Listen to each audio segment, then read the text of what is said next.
उदाहरण 9.5 बेटा 1.6 centimetre square क्षेत्रफल। सर हमें क्षेत्रफल दे रखा है, कितना है 1.6 सेंटीमीटर स्क्वायर।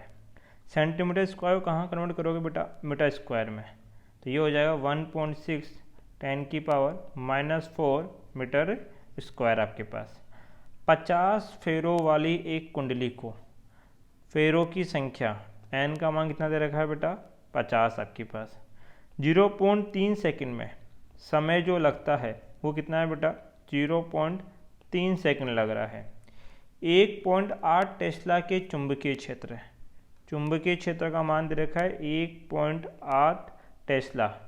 इस प्रकार रख दिया जाता है कि इसका तल चुंबकीय क्षेत्र रेखाओं के लंबवत है।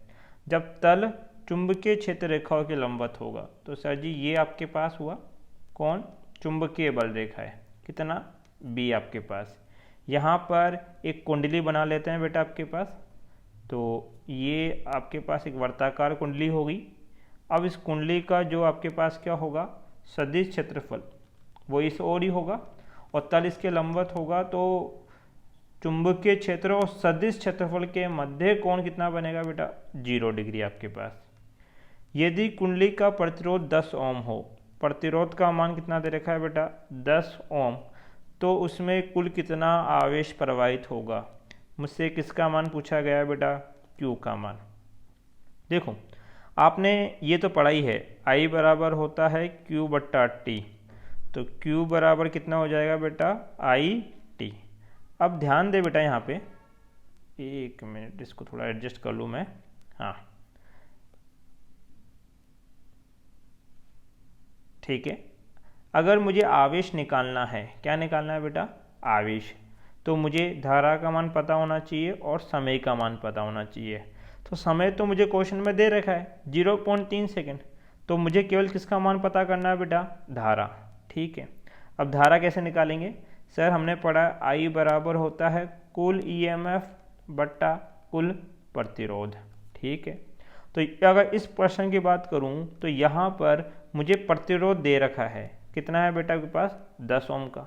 मुझे अब निकालना क्या है बेटा EMF निकालना है। तब EMF कैसे निकालेंगे वो देखो। सर जी EMF हमने पढ़ा है, EMF इक्वल टू होता है -kn d∅ में क्या dt। क्लियर है इतनी सी बात। हमें मोड ऑफ EMF चाहिए तो माइनस तो क्या हो जाएगा बेटा प्लस। EMF इक्वल टू कितना n d/dt। सबसे पहले हमें क्या निकालना पड़ेगा बेटा फ्लक्स, तो अब फ्लक्स कहाँ से निकालें वो सोचो। सर फाई इक्वल टू हमने पढ़ा है कितना BA cos ऑफ थीटा, और cos थीटा यहाँ पे कितना बेटा 0 डिग्री, थीटा हमने 0 बताया है। B का मान हमें दे रखा है कितना 1.8, क्षेत्रफल हमें दे रखा है कितना बेटा आपके पास 1.6 10⁻⁴।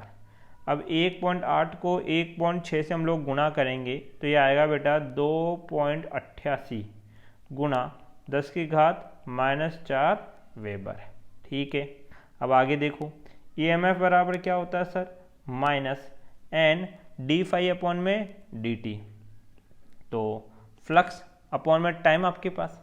सर n कितने 50, फ्लक्स का मान अभी निकाला हमने कितना आया 2.88, 10⁻⁴ कितनी बेटा -4 बट्टे में क्या समय dt है, समय कितना ले रखा है 0.3। EMF आ गया, अगर EMF आ गया तो आप धारा निकाल सकते हैं।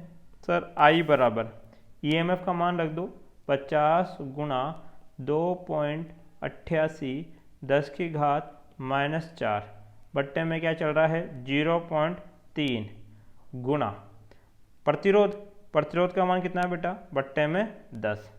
अब देखो इस 0 से 0 तो काट दूंगा मैं आपके पास।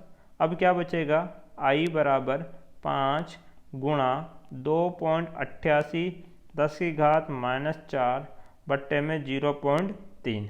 I का मान आ गया। मेरे से I का मान नहीं पूछा था बेटा, मेरे से मान किसका पूछा गया था आपके पास, जो मान मेरे से पूछ रहे हैं वो है किसका आवेश का।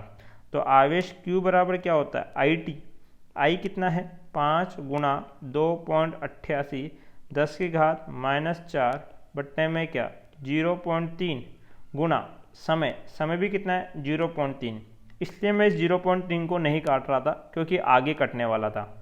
अब Q बराबर कितना बेटा, 5 को 2.88 से गुणा करेंगे तो 8 पंजो 40 की 0 हासिल लगे 4, 40 0 4 44 हासिल 4, 5 दूनी 10 और 14। अब कितने के बाद पॉइंट लगाना है बेटा, 2 के बाद, गुना 10 की घात क्या चल रही है बेटा, -4। अब आपको पता है कि जो पॉइंट है वो एक संख्या बाद लगा के छोड़ते हैं हम लोग, तो ये हो जाएगा 1.44 गुणा 10 की घात कितना हो जाएगा, -3। आवेश का मात्रक कूलाम हमारा आंसर।